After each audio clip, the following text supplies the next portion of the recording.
Hello friends, स्वागत है आपका नॉलेज ISPCS में। मैं अदित प्रकाश आप लोगों को स्वागत करता हूं। आज के एक नए विषय इकोनॉमी की ओर बढ़ेंगे और कुछ अभी 15 से 20 वीडियो का सीरीज आएंगे इकोनॉमी के, जिसमें बेसिक इकोनॉमी पे बात करूंगा, जहां पर कम से कम एक बेसिक समझ हो सके इकोनॉमी की, और जिसके आधार पर जो एग्ज़ाम में प्रश्न आते हैं उसमें आप लोग अच्छे मार्क्स ला सकें। मैं यही कोशिश करूंगा कि इकोनॉमी की जो भी टर्म है या जो भी कुछ बेसिक चीज़ें हैं उसे जानना बहुत ही ज़रूरी हो जाते हैं स्टूडेंट के लिए, उस पर हम बात करेंगे।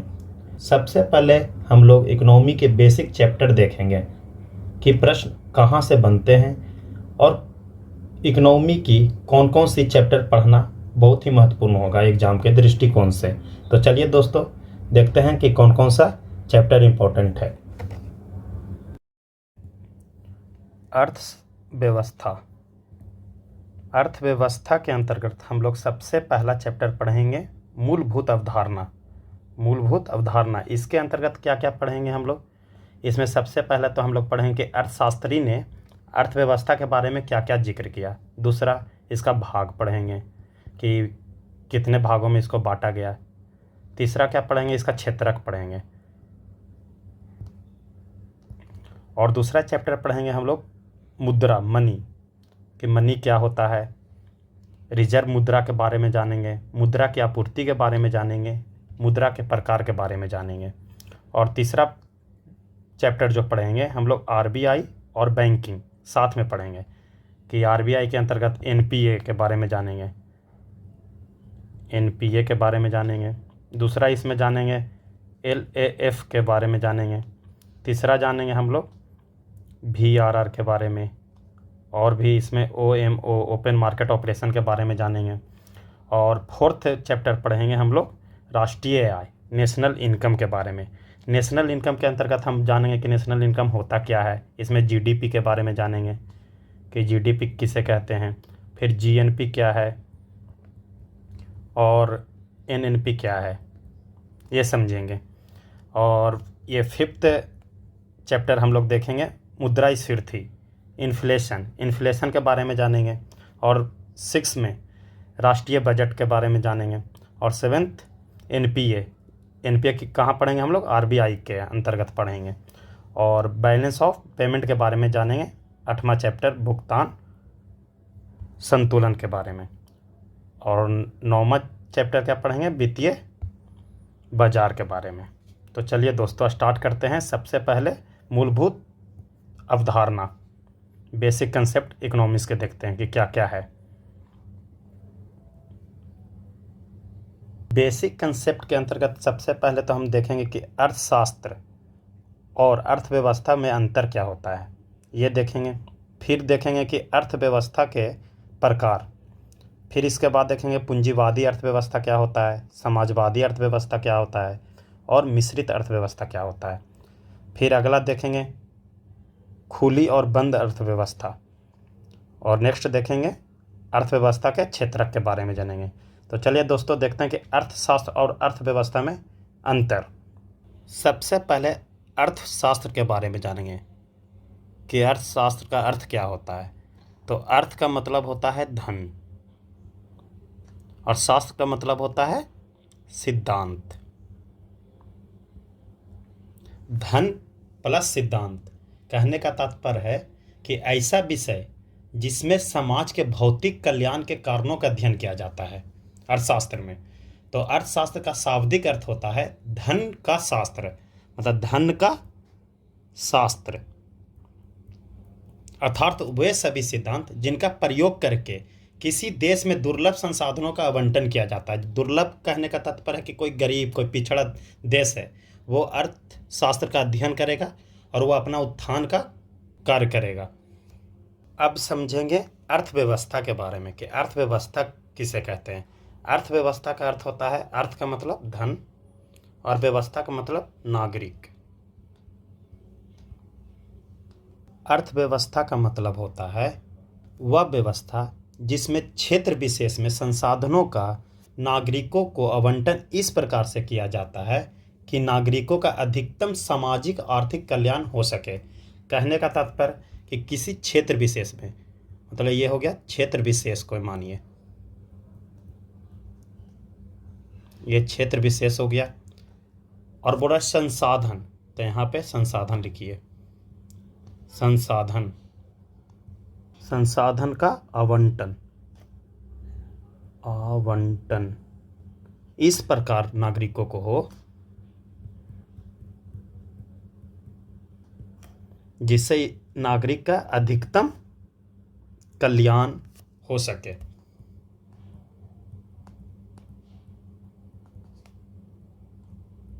कल्याण हो सके। हम लोग तो यहाँ पे समझ चुके हैं कि अर्थशास्त्र और अर्थव्यवस्था कहते किसे हैं, लेकिन हमारा प्रश्न यहाँ पे ये है कि इस दोनों में अंतर क्या है। तो अंतर समझने के लिए देखिए क्या अंतर है। जो अर्थशास्त्र एक सैद्धांतिक विचारधारा है, यह क्या है, एक सैद्धांतिक विचारधारा है, विचारधारा है, जबकि अर्थव्यवस्था उसका वास्तविक रूप है। अर्थशास्त्र के अंतर्गत वे सभी सामाजिक आर्थिक सिद्धांत सम्मिलित होते हैं जिनका प्रयोग करके किसी देश के अर्थव्यवस्था में संसाधनों का आवंटन किया जा सकता है। मतलब ये फार्मूला लगाइए अर्थशास्त्र वाला और अपना देश को विकसित कीजिए, उसी को हम अर्थव्यवस्था कहते हैं। मतलब आप ये फार्मूला होगा और इस पे आप काम कीजिएगा तो किसी देश का इकोनॉमी बढ़ेगा या घटेगा। तो आप लोग समझ चुके होंगे कि अर्थशास्त्र और अर्थव्यवस्था में क्या अंतर होता है और अर्थशास्त्र और अर्थव्यवस्था किसे कहते हैं। तो चलिए दोस्तों आगे देखते हैं कि अगला क्या है, अर्थव्यवस्था का प्रकार। अर्थव्यवस्था का हम लोग प्रकार देखेंगे। अर्थव्यवस्था के प्रकार से पहले हम लोग देखेंगे अर्थशास्त्र को कितने भागों में बांटा गया है। अर्थशास्त्र के भाग देखेंगे।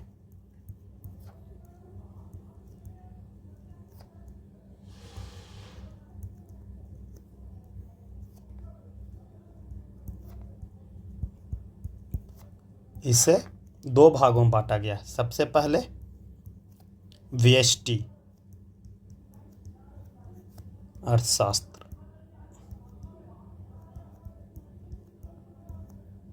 जिसे माइक्रो इकोनॉमिक्स कहते हैं, माइक्रो इकोनॉमिक्स।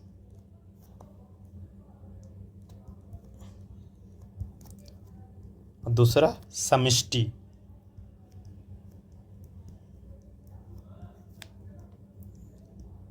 अर्थशास्त्र कहते हैं, जिसे माइक्रो इकोनॉमिक्स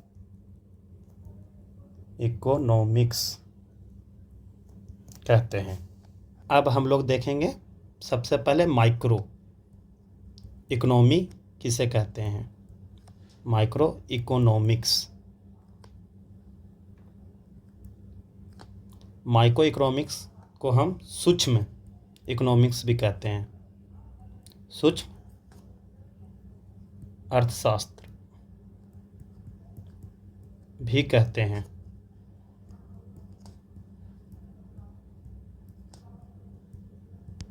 सूक्ष्म अर्थव्यवस्था इसीलिए कहते हैं क्योंकि यह व्यक्तिगत आर्थिक कार्य पर आधारित होता है। जैसे कि एक व्यक्ति या व्यक्ति समूह या एक फर्म समूह द्वारा वस्तु और सेवा का उत्पादन या उपभोग और वितरण संबंधित कार्य करता है। माइक्रो में मतलब इसमें एक व्यक्ति हो सकता है, एक व्यक्ति हो सकता है या व्यक्ति का समूह या एक फर्म को एक कंपनी हो सकता है वस्तु और सेवा का उत्पादन करने के लिए, उसी को हम माइक्रो इकोनॉमिक्स कहते हैं। अब हम लोग समझेंगे समष्टि अर्थशास्त्र, माइक्रो इकोनॉमिक्स के बारे में समझते हैं। माइक्रो अर्थशास्त्र में क्या होता है, ये बृहद अर्थशास्त्र होता है, बृहद अर्थशास्त्र कहलाता है।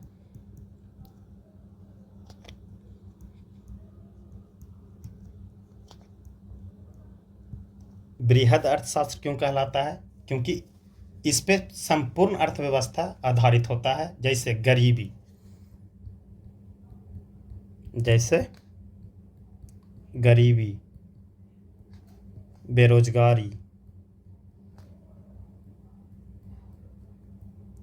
राष्ट्रीय आय,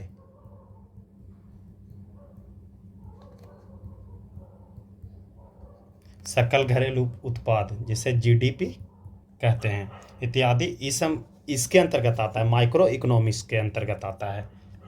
इस प्रकार समष्टि अर्थशास्त्र व्यष्टि अर्थशास्त्र की तुलना में अधिक व्यापक और विस्तृत होता है।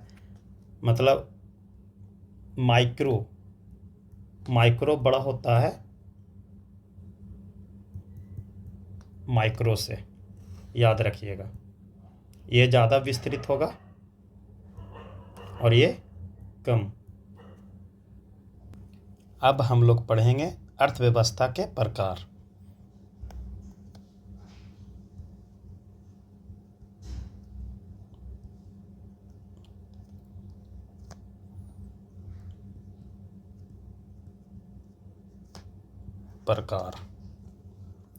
अर्थव्यवस्था के 3 प्रकार होते हैं। सबसे पहला क्या होता है? पूंजीवादी अर्थव्यवस्था। पूंजीवादी अर्थव्यवस्था। दूसरा समाजवादी अर्थव्यवस्था।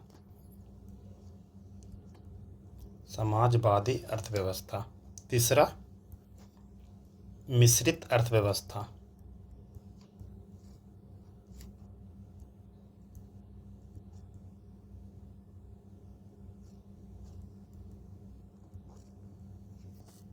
अर्थव्यवस्था में सबसे पहले 3 मुख्य प्रश्न होते हैं। सबसे पहला प्रश्न क्या होता है कि कौन सी वस्तु और सेवा का उत्पादन करना चाहिए। वस्तु और सेवा का उत्पादन होनी चाहिए।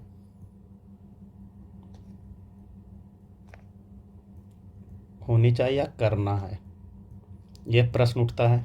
दूसरा, कितना उत्पादन होना चाहिए।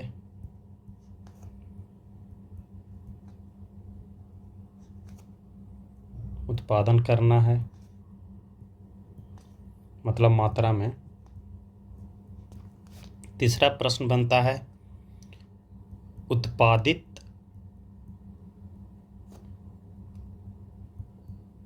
वस्तु और सेवा का मूल्य क्या होगा।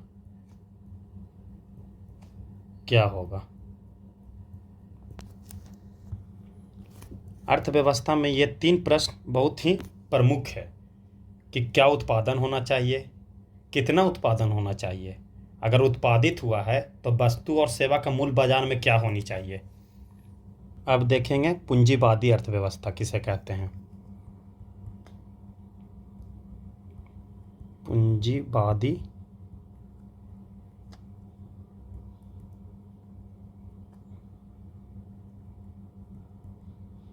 अर्थव्यवस्था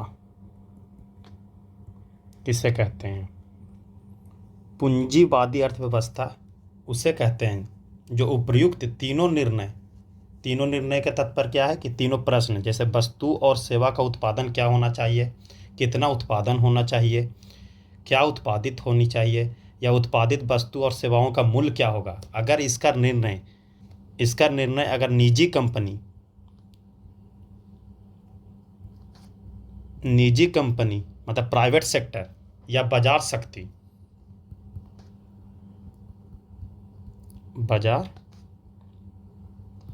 शक्ति द्वारा लिया जा रहा हो और इसमें सरकार का निर्णय नहीं होता है, तो ऐसी अर्थव्यवस्था को क्या कहेंगे? पूंजीवादी अर्थव्यवस्था। तो आप समझिएगा कि पूंजीवादी अर्थव्यवस्था किसे कहेंगे कि निजी कंपनी और बाजार की शक्ति द्वारा लिया जाए तथा जिसमें सरकार की भूमिका कुछ भी ना हो, उसी को हम पूंजीवादी अर्थव्यवस्था कहते हैं। जैसे में समझेंगे अमेरिका जो देश है वो एक पूंजीवादी अर्थव्यवस्था है, उसका एग्जाम्पल में समझिएगा। आप लोगों को बाजार शक्ति का मतलब समझ में नहीं आएगा कि सर बाजार शक्ति क्या होता है। तो बाजार शक्ति का अर्थ होता है मांग और सप्लाई, मांग और आपूर्ति। आपूर्ति मतलब बाजार शक्ति का अर्थ क्या होता है? डिमांड एंड सप्लाई, उसी को हम बाजार शक्ति कहते हैं। अब हम लोग देखेंगे समाजवादी अर्थव्यवस्था किसे कहते हैं।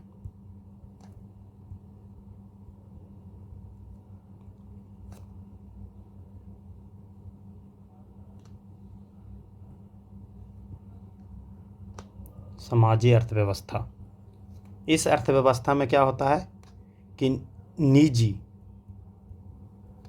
कंपनी और बाजार की शक्ति की भूमिका शून्य होता है। ना इसका शक्ति होता है, ना निजी कंपनी इसमें हस्तक्षेप करता है। इसमें हस्तक्षेप कौन करता है? तो सरकार। इसमें सरकार की भूमिका उच्च होती है।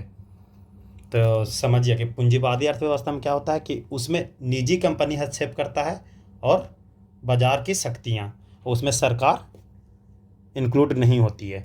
और समाजवादी अर्थव्यवस्था में क्या होता है कि निजी कंपनी बिल्कुल नहीं हस्तक्षेप करती है और बाजार की शक्तियाँ, इसमें सरकार द्वारा हस्तक्षेप किया जाता है। जैसे इसमें था पूर्व सोवियत संघ, जो पूर्व सोवियत संघ था वो इसी को फॉलो करता था, समाजवादी अर्थव्यवस्था का।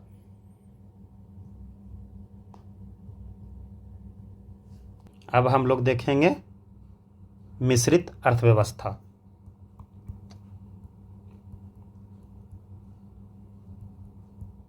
मिश्रित अर्थव्यवस्था, इसमें क्या होगा?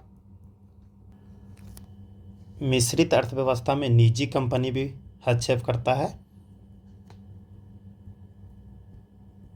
कंपनी भी, और सरकार भी इनमें इंक्लूड होता है।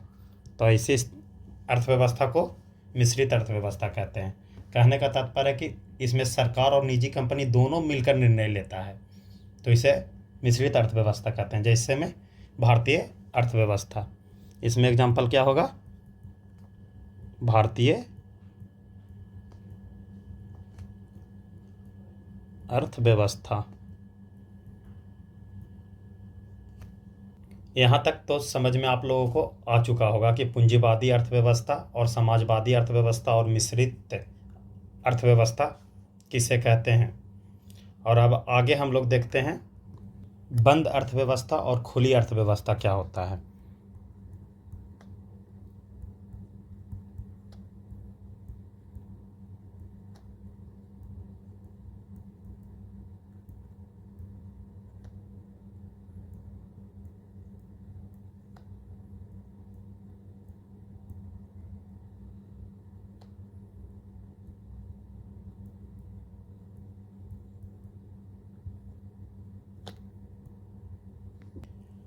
बंद अर्थव्यवस्था और खुली अर्थव्यवस्था से पहले हम लोग ये समझेंगे कि आयात और निर्यात किसे कहते हैं।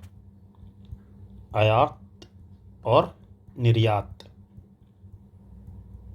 ये समझेंगे कि एक आयात क्या होता है और निर्यात क्या होता है। तो आयात समझेंगे कि आयात किसे कहते हैं। जब देश के भौगोलिक सीमा के बाहर विदेशों से वस्तु और सेवा को मंगाया जाता है तो उसे आयात कहते हैं। कहने का तात्पर्य सीधी बात में समझिए कि अपना इंडिया है, इंडिया किसी दूसरे देश से, मतलब जैसे में चाइना हो गया, अमेरिका हो गया, वहाँ से सोना या फ़ोन या कुछ भी कोई भी वस्तु और सेवा मंगाता है तो उसे आयात के रूप में हम कह सकते हैं कि वो आयात हो रहा है भारत में। अब निर्यात किसको कहेंगे? निर्यात जब देश के भौगोलिक सीमा के बाहर विदेशों में वस्तु और सेवा का विक्रय किया जाता है। जैसे इंडिया अपना देश है, यहाँ चावल और गेहूँ बहुत ज़्यादा होता है, तो गेहूँ और चावल को अगर हम कहीं रूस, अमेरिका, चाइना भेज रहे हैं तो उसी को हम निर्यात कहेंगे। अब हम लोग समझेंगे बंद अर्थव्यवस्था और खुली अर्थव्यवस्था किसे कहते हैं। बंद अर्थव्यवस्था किसे कहेंगे? वैसा अर्थव्यवस्था जहाँ आयात और निर्यात या तो प्रतिबंधित होते हैं या अत्यंत सीमित होते हैं। तो ये बंद अर्थव्यवस्था में क्या होगा, इसमें आयात नहीं होगा और निर्यात भी नहीं होगा, एकदम ख़त्म होता है, ना आयात होगा न निर्यात होगा। तो ऐसी अर्थव्यवस्था को कैसी व्यवस्था कहते हैं, बंद अर्थव्यवस्था। और खुली अर्थव्यवस्था में क्या होता है कि आयात भी होगा और निर्यात भी होगा। तो ऐसी अर्थव्यवस्था को हम कहते हैं खुली अर्थव्यवस्था, जहां आयात निर्यात पर कोई प्रतिबंधित ना हो। जैसे भारत सहित विश्व के अर्थव्यवस्था, बहुत से ऐसे देश है जहां आयात निर्यात दोनों होता है। तो आप लोग को बंद अर्थव्यवस्था और खुली अर्थव्यवस्था समझ में आ गया होगा। अब हम लोग पढ़ेंगे नेक्स्ट, अर्थव्यवस्था के क्षेत्रक, सेक्टर्स ऑफ इकोनॉमी।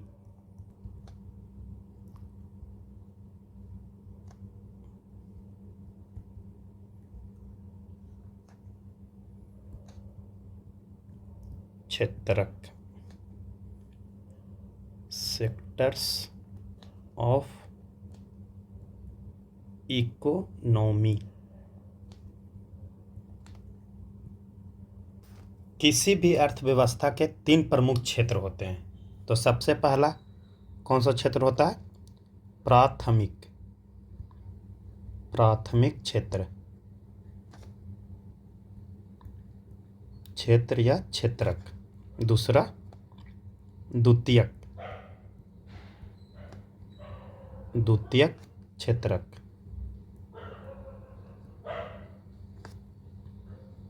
तीसरा तृतीय, तृतीयक क्षेत्रक। आप लोग डायग्राम बना लीजिए। ये पहला हो गया, ये पूरा गोल जो है वो मानिए अर्थव्यवस्था है, अर्थव्यवस्था मानिए पूरा इंडिया है। और इसको हम 3 भागों में डिवाइड कर देंगे।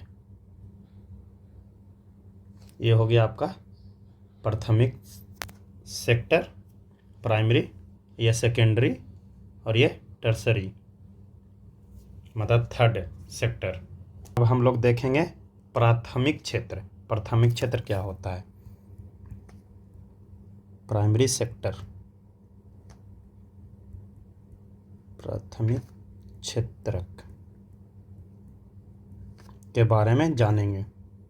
प्राथमिक क्षेत्र में उन सभी आर्थिक क्रियाओं को शामिल किया जाता है जो प्राकृतिक से प्रत्यक्ष रूप से प्राप्त किया जाता है, प्राथमिक क्षेत्र में शामिल किया जाता है।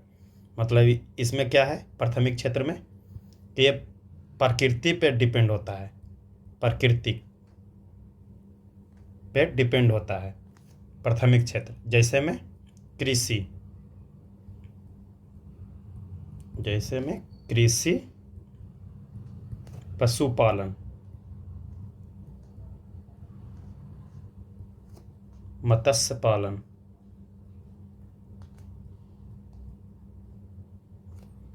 खनन और उत्खनन,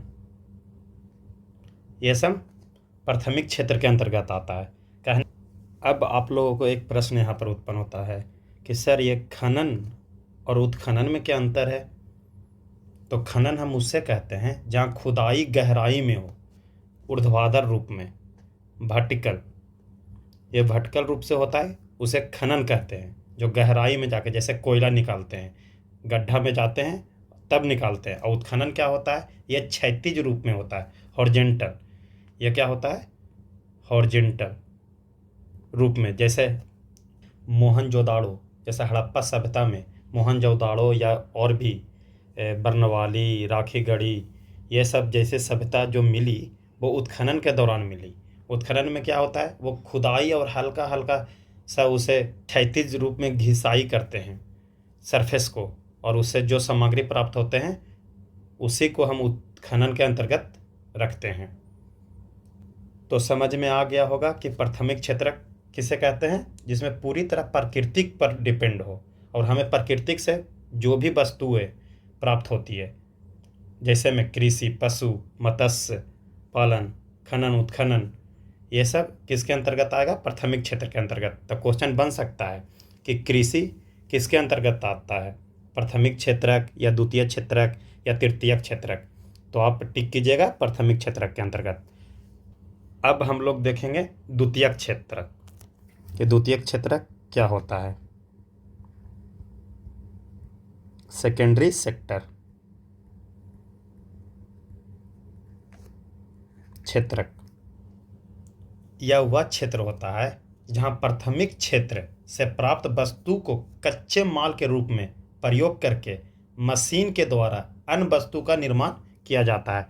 मतलब द्वितीय क्षेत्र में क्या होता है कि पहले ये प्राथमिक क्षेत्र पर डिपेंड होगा, उससे जो कच्चा माल जैसे कृषि, जैसे में कोई धान, गेहूँ, ये सब प्राप्त करते हैं और उसको मशीन के द्वारा मैन्युफैक्चरिंग करके किसी वस्तु का निर्माण, जैसे बिस्किट का निर्माण कर दिया, जैसे गन्ने से चीनी का निर्माण, जैसे गेहूं से आटा का निर्माण। तो यहाँ एग्जाम्पल क्या लिखेंगे कि गन्ने से चीनी का निर्माण, गेहूं से आटा का निर्माण, ये सब किस में आएंगे? द्वितीय क्षेत्रक में। द्वितीय क्षेत्र में शामिल होता कौन कौन है? तो इसमें एग्जाम्पल में भी ये भी याद रखिएगा, निर्माण और विनिर्माण।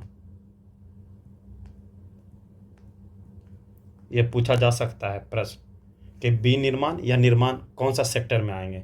तो द्वितीय क्षेत्रक में मार के आइएगा, ठीक है। अब हम लोग नेक्स्ट देखेंगे तृतीय क्षेत्र। तृतीय क्षेत्र में क्या होता है वो देखेंगे।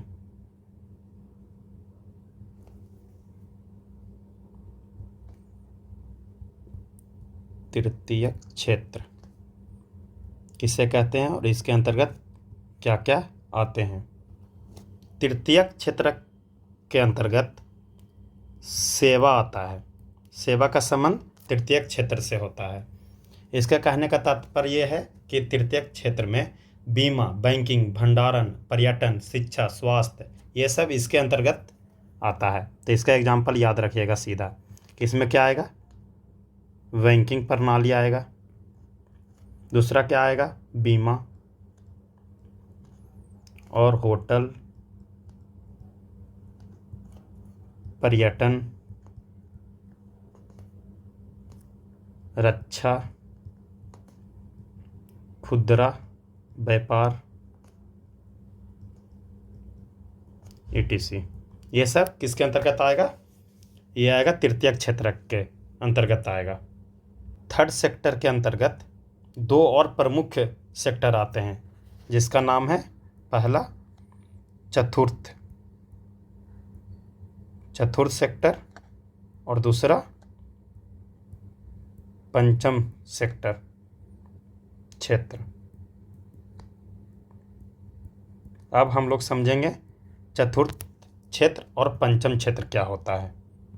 चतुर्थ क्षेत्र किसे कहेंगे? इसमें उन आर्थिक क्रियाओं को शामिल किया जाता है जहां अत्यधिक कुशलता की आवश्यकता होती है। इसमें क्या होगा? अत्यधिक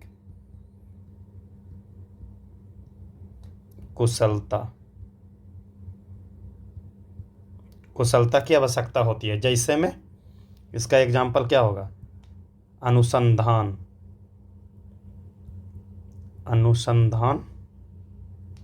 और विकास।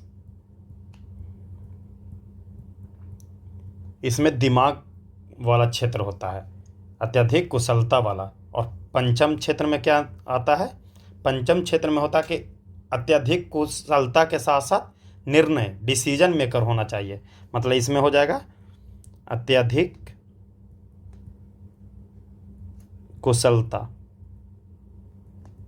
कुशलता प्लस निर्णय लेने की दक्षता होना चाहिए। दक्षता होती है पंचम में। इसका एग्जाम्पल क्या होता है? जैसे में लोक प्रशासन,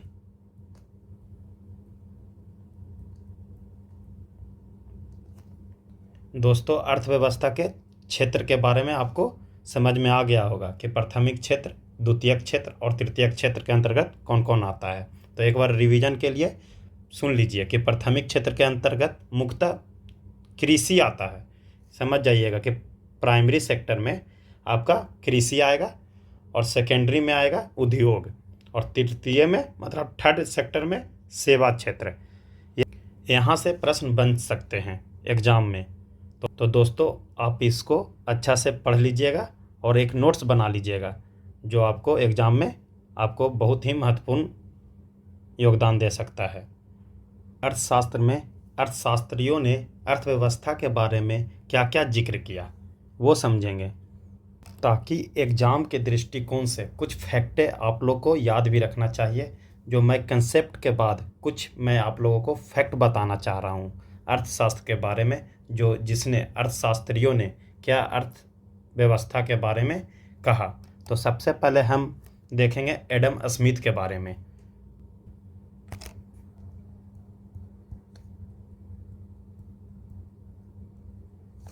एडम स्मिथ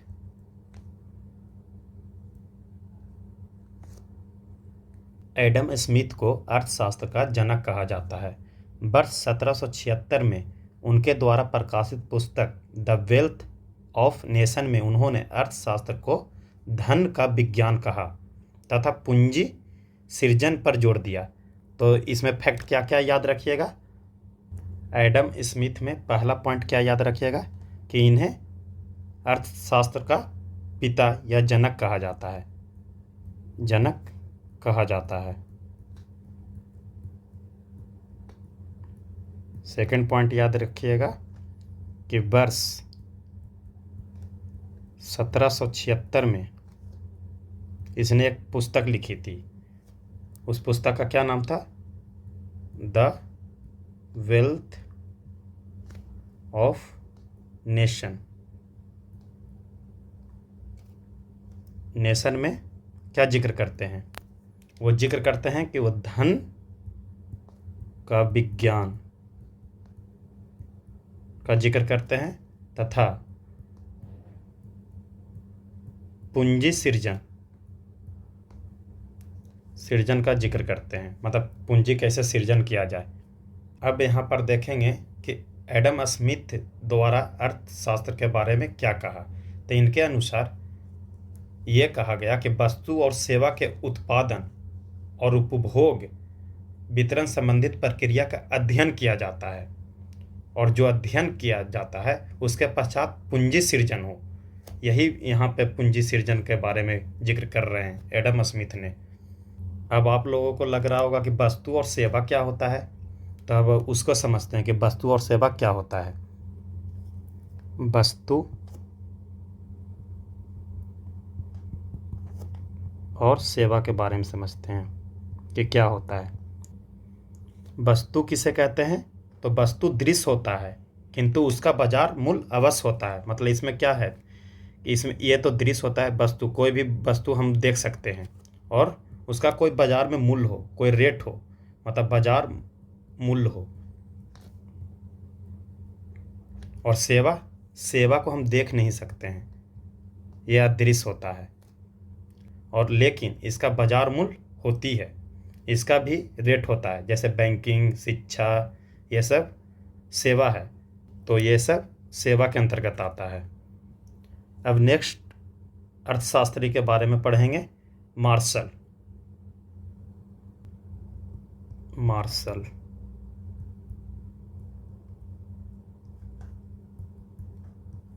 मार्शल ने अर्थशास्त्र को जन कल्याण के रूप में परिभाषित किया है। सिर्फ इनमें एक ही पॉइंट याद रखिएगा, ये अर्थशास्त्र को क्या कहा है? जन कल्याण। ये प्रश्न पूछा जा सकता है कि अर्थशास्त्र में जन कल्याण किसने बोला है? मार्शल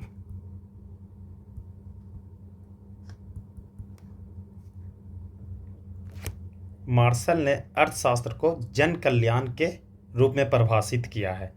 तो इसमें एक ही पॉइंट याद रखिएगा कि अर्थशास्त्र को जन कल्याण के रूप में परिभाषित किया है। जन कल्याण, ये प्रश्न पूछा जा सकता है एग्जाम में कि जन कल्याण अर्थशास्त्र को किसने कहा है, तो मार्शल ने कहा है। नेक्स्ट हम लोग देखेंगे रॉबिन्स।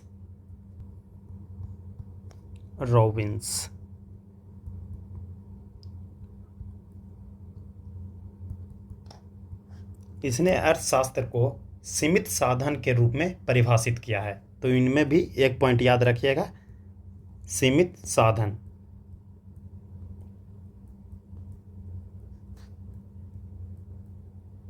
साधन के रूप में बताया है अर्थशास्त्र को। नेक्स्ट अर्थशास्त्री के बारे में पढ़ेंगे, पॉल सैमुएल्सन के बारे में।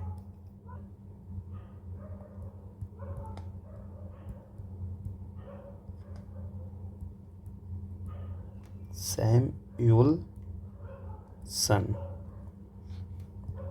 ये अर्थशास्त्र के बारे में क्या बोला है, ये बोले हैं कि आधुनिक परिभाषा ये सबसे पहले दी है जो वर्तमान और भविष्य की आवश्यकता पर आधारित है। उनके अनुसार अर्थशास्त्र वह विषय है जहाँ व्यक्ति या समाज सीमित साधनों के आधार पर असीमित आवश्यकताओं की पूर्ति के लिए वस्तु और सेवा के उत्पादन और उपभोग और वितरण संबंधित प्रक्रिया में भाग लेते हैं, जिससे वर्तमान में आवश्यकता की पूर्ति हो और भविष्य में सुरक्षित किया जाता है। इनमें सबसे पहला पॉइंट बनेगा अर्थशास्त्र की आधुनिक परिभाषा दी। ये पूछा जा सकता है एग्जाम में, आधुनिक परिभाषा। दूसरा पॉइंट, वर्तमान और भविष्य की आवश्यकताएं।